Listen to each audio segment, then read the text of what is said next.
سپہر کے 3 بجے ہیں۔ السلام علیکم، یہ ریڈیو پاکستان ہے۔ عامر ہاشمی سے خبریں سنیے۔ پہلے اہم خبروں کا خلاصہ۔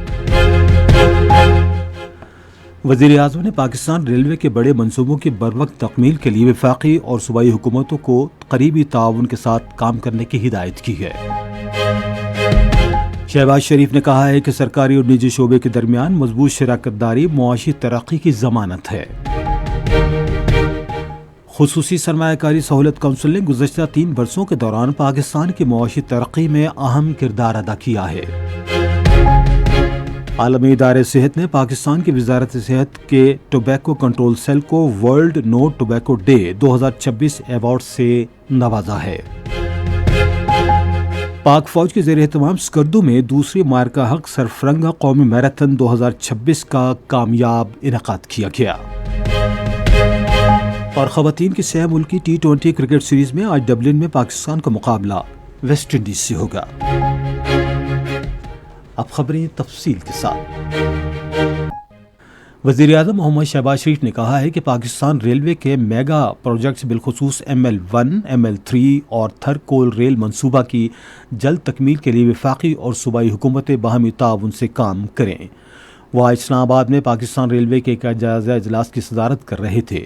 وزیر اعظم نے کہا کہ میگا پروجیکٹس کی معیاری اور بروقت تکمیل سے تعمیری لاگت میں کمی اور قیمتی سرمایہ بچایا جا سکتا ہے۔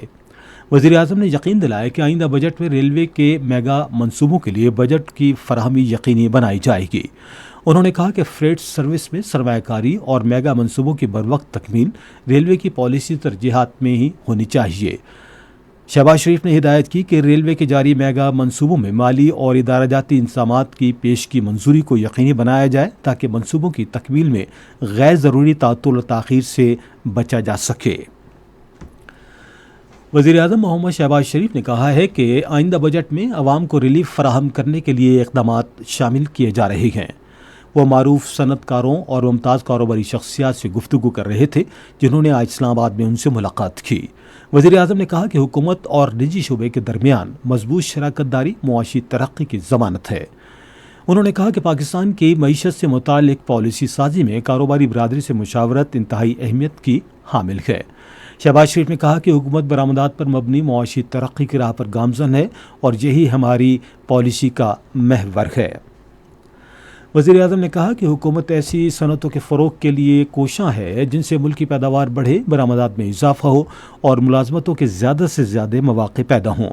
شہباز شریف نے کہا کہ صنعت، زراعت اور انفارمیشن ٹیکنالوجی کے شعبوں میں ترقی سے معیشت کو مزید استحکام ملے گا اور روزگار کے نئے مواقع پیدا ہوں گے۔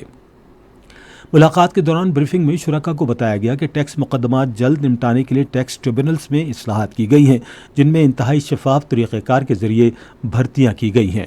اسپیشل کمرشل کورٹس کے قیام کے حوالے سے ایک کمیٹی تشکیل دی گئی ہے۔ وفد نے خطے میں امن کی بحالی کے لیے پاکستان کی سفارتی کوششوں پر وزیر اعظم اور ان کی ٹیم کو بھرپور خراج تحسین پیش کیا۔ کاروباری رہنماؤں نے وزیر اعظم کی قیادت میں معاشی بحالی کے سفر اور بہتر مالیاتی انتظامات پر اعتماد کا اظہار کیا۔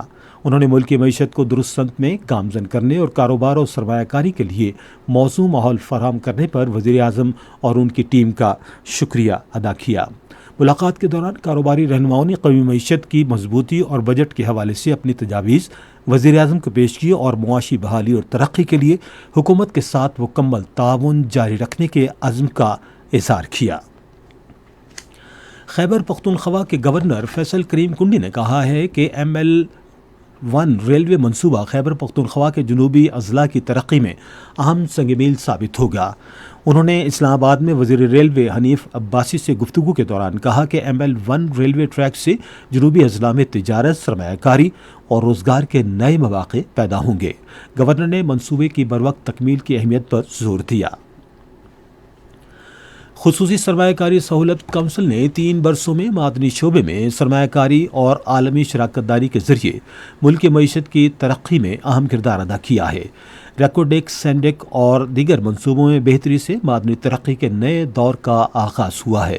معدنی شعبے کے لیے قومی فنڈ، یکساں قوانین اور جدید لائسنسنگ کا نظام متعارف کرایا گیا ہے۔ پاک سالٹ اور ایک چینی کمپنی کے درمیان نمک کی صنعت میں اہم شراکت داری قائم ہوئی ہے۔ آزاد کشمیر میں تقریباً 2 سال بعد مائننگ لائسنسز بحال کر دیا گیا ہے، جس سے سرمایہ کاری کے نئے مواقع پیدا ہوئے ہیں۔ پاکستان کی معدنی برآمدات میں نمایاں اضافہ ہوا ہے اور چین کو تانبا، زنک، کرومائٹ اور ایلومینیم کی برآمدات ریکارڈ سطح پر پہنچ گئی ہیں۔ خلیج میں جاری تنازع اور بحری راستوں میں رکاوٹوں کے باعث پاکستانی بندرگاہوں پر تجارتی سرگرمیوں میں تیزی آ گئی ہے۔ عرب نیوز کے مطابق ہچسن پورٹس پاکستان نے کہا ہے کہ نئی کارگو شپمنٹس کئی بحری جہازوں کے ذریعے پاکستان پہنچیں گی۔ 2 جہاز پہلے ہی بندرگاہ پر آ چکے ہیں، جبکہ تیسرا جہاز رواں ہفتے میں پہنچنے کی توقع ہے۔ رپورٹ میں کہا گیا ہے کہ خلیجی خطے میں کشیدگی کے باعث بین الاقوامی شپنگ کمپنیاں متبادل راستے کے طور پر پاکستان کے بندرگاہوں کو اہمیت دے رہی ہیں۔ میری ٹائم حکام کے مطابق خلیج کے بحران کے باعث کراچی کے ساتھ ساتھ گوادر پورٹ کے استعمال میں بھی نمایاں اضافہ ہوا ہے، جہاں تجارتی سرگرمیاں 20% سے بڑھ کر 30% تک پہنچ گئی ہیں۔ یہ خبریں آپ ریڈیو پاکستان سے سن رہے ہیں۔ عالمی ادارے صحت نے عالمی یوم انسداد تمباکو 2026 کا ایوارڈ مشترکہ طور پر پاکستان کی وزارت صحت کے ٹوبیکو کنٹرول سیل اور پائیدار ترقیاتی پالیسی انسٹی ٹیوٹ کے سینئر محقق ڈاکٹر وسیم افتخار جنجوع کو دیا ہے۔ یہ ایوارڈ ہر سال عالمی ادارے صحت کے 6 علاقائی خطوں میں سے منتخب افراد یا اداروں کو تمباکو نوشی کے تدارک اور اس کے خلاف نمایاں خدمات کے اعتراف میں دیا جاتا ہے۔ پاکستانی حجاج کرام کی وطن واپسی کا سلسلہ جاری ہے۔ مدینہ منورہ سے ریڈیو پاکستان کے نمائندے اسد اللہ خان کے مطابق گزشتہ 3 دن کے دوران مکہ مکرمہ سے 12,157 حجاج کرام پاکستان پہنچ چکے ہیں۔ ادھر 5,832 حجاج کرام مدینہ منورہ پہنچ گئے ہیں۔ سرکاری حج اسکیم کے تحت 1 لاکھ سے زائد حجاج کرام اب بھی سعودی عرب میں موجود ہیں۔ اس کے علاوہ مدینہ منورہ میں پاکستان حج مشن حجاج کرام کی میزبانی کے لیے مکمل طور پر تیار ہے۔ حج کی ادائیگی کے بعد سرکاری اسکیم کے تحت 71,000 سے زائد حجاج کرام مرحلہ وار مدینہ منورہ جائیں گے۔ پاکستانی حجاج کرام روز رسول صلی اللہ علیہ وآلہ وسلم پر حاضری دیں گے، ریاض الجنہ میں نوافل ادا کریں گے اور دیگر مقدس مقامات کی زیارت کریں گے۔ بعد از حج پروازوں کا سلسلہ 30 جون تک بلا تعطل جاری رہے گا۔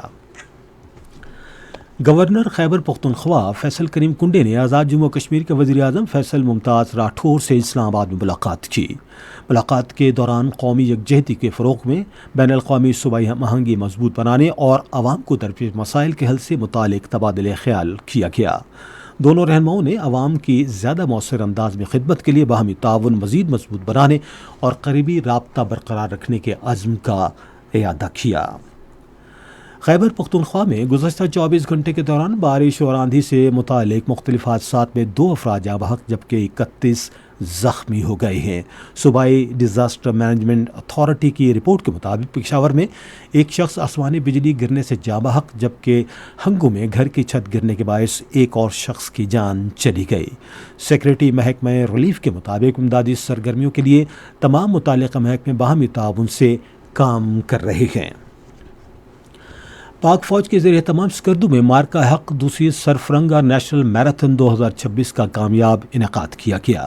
دنیا کے بلند ترین سرد صحرا سرفرنگا میں 21 کلومیٹر میراتھن کے علاقہ سینئر سٹیزنز اور طلبہ کے لیے ایک فن رن کا بھی انعقاد کیا گیا۔